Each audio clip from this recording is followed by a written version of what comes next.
Hi friends, ఈరోజు నేను పీతల కర్రీ చేయబోతున్నాను. దానికి కావాల్సిన ఐటమ్స్: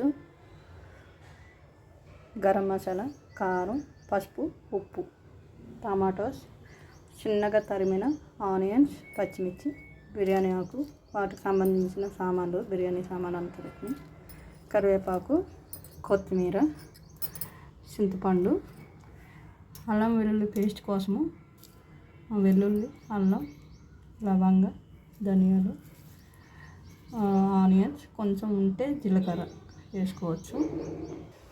ఒక గిన్నె పెట్టుకొని గిన్నె వేడెక్కాక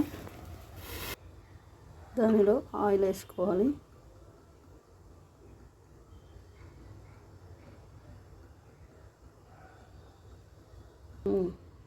ఆయిల్ కొంచెం ఎక్కువే తీసుకోవాలి.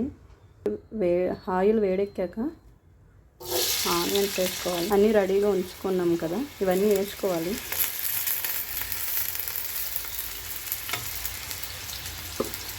ఇప్పుడు అల్లం వెల్లుల్లి పేస్ట్ కోసమని కొంచెం కొత్తిమీర కూడా వేసుకోవాలి. ఇందాక అన్నీ చెప్పాను కదా, అవి కూడా. ఆనియన్స్ ఇలా వేగాక అల్లం వెల్లుల్లి పేస్ట్ వేసుకోవాలి.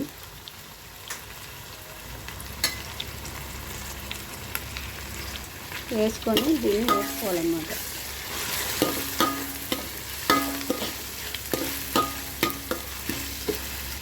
పచ్చివాసన పోయేవారు వేపాలి దీన్ని. ఇప్పుడు మనం పసుపు, ఉప్పు, కారం, గరం మసాలా వేసుకొని కలుపుకోవాలి. ఉప్పు, కారం సరిపడా వేసుకోవాలి. గరం మసాలా అన్నీ కొంచెం కొంచెంగా వేసుకోవాలి. వేసుకొని ఇలా కలిపేసుకోవాలి బాగా.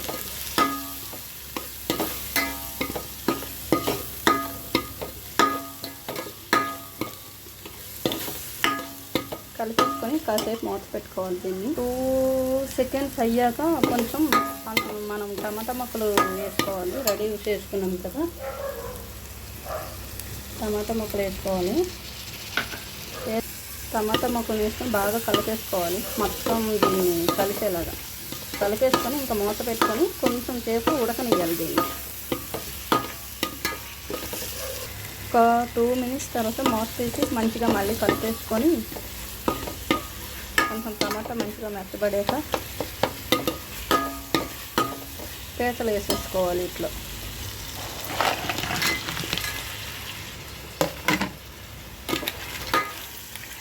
పీతలు వేసేటప్పుడు దాంట్లో వాటర్ ఉందో లేదో చూసుకోవాలి.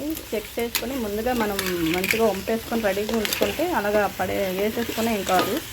లేదు అంటే చేతి ఒక్కొక్కటి తీసి వేయాలి. ఇలా వేసేసుకొని కొంచెం మంచిగా కలుపుకోవాలి. దీన్ని ఇలా కలుపుకున్నాక మూత పెట్టుకోవాలి. మళ్ళీ ఒక్క 10 నిమిషాల తర్వాత మళ్ళీ చెక్ చేసుకోవాలి. కొంచెం నూనె ఇదయ్యాక ఇప్పుడు పులుపు వేసుకుంటాం. కాసేపు అయ్యాక చెక్ చేసుకుంటే ఇలా అవుతుంది. ఇంకా మంచిగా మగ్గబెట్టుకోవాలి. ఇది పచ్చి వాసన పోయే వరకు.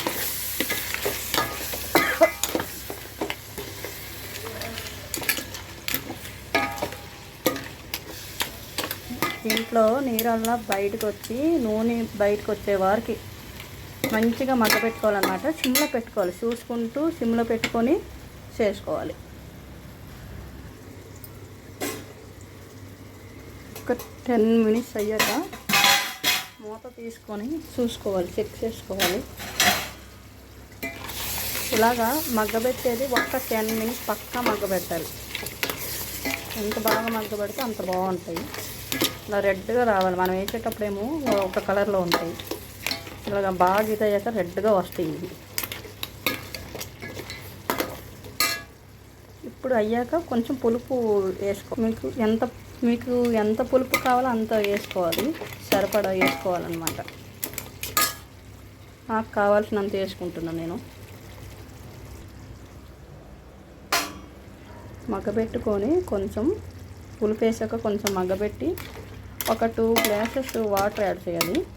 ఒక 5 నిమిషాలు ఇలాగ మగ్గబెట్టుకున్నాక ఒక 5 మినిట్స్ తర్వాత మూత తీసుకొని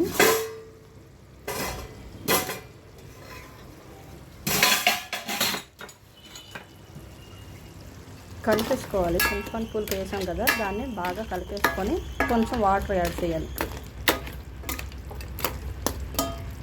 పులుపు సరిపోయిందో లేదో ఇప్పుడు చెక్ చేసుకోవచ్చు.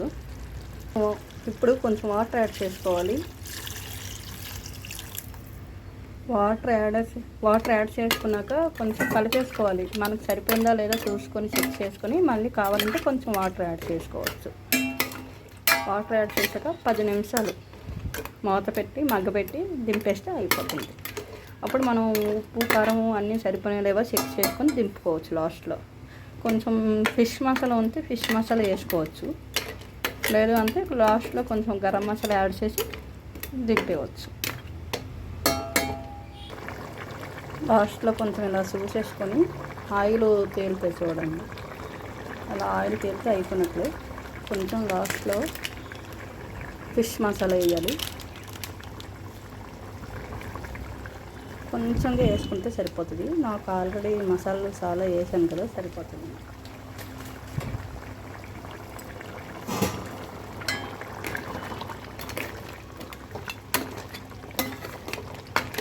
ఈ గ్రేవీ అనేది ఇప్పుడు ఉడుకుతున్నప్పుడు ఇలా పలసగా ఉండేటట్టు ఉంటుంది, కానీ దింపాక చల్లారుతుంది కదా, అప్పుడు చిక్కబడుతుంది. ఇలా చేసుకొని లాస్ట్లో కొత్తిమీర జల్లేసుకొని కొంచెం సేపు ఉదయ్యాక ఆఫ్ చేసేయడం. గ్యాస్ ఆఫ్ చేసేస్తే అయిపోయినట్టు.